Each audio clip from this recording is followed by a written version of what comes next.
Taste the Daily. Taste the Daily.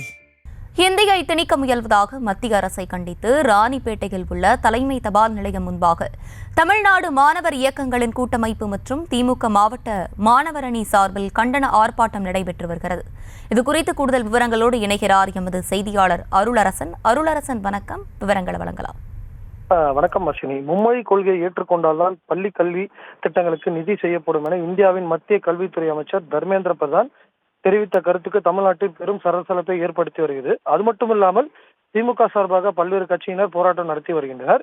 அந்த வகையில் ராணிப்பேட்டை மாவட்டத்தில் தமிழ்நாடு மாணவர் இயக்கங்களின் கூட்டமைப்பு மற்றும் திமுகவின் மாவட்ட மாணவர் அணி சார்பாக மும்மொழி கொள்கை என்ற பெயரில் இந்தியை திணித்து மீண்டும் மொழிப்போருக்கு நிர்பந்திக்கும் மத்திய அரசை கண்டித்து ராணிப்பேட்டையில் உள்ள தலைமை தபால் நிலையம் முன்பாக மத்திய அரசை கண்டித்து மாபெரும் கண்டன ஆர்ப்பாட்டம் நடைபெற்றது.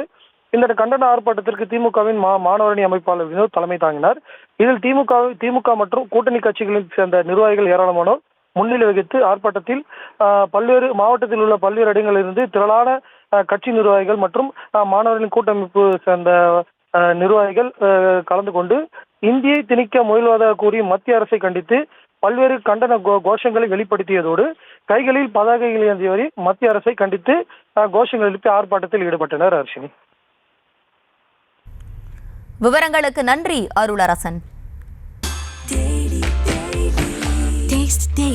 Taste the Daily.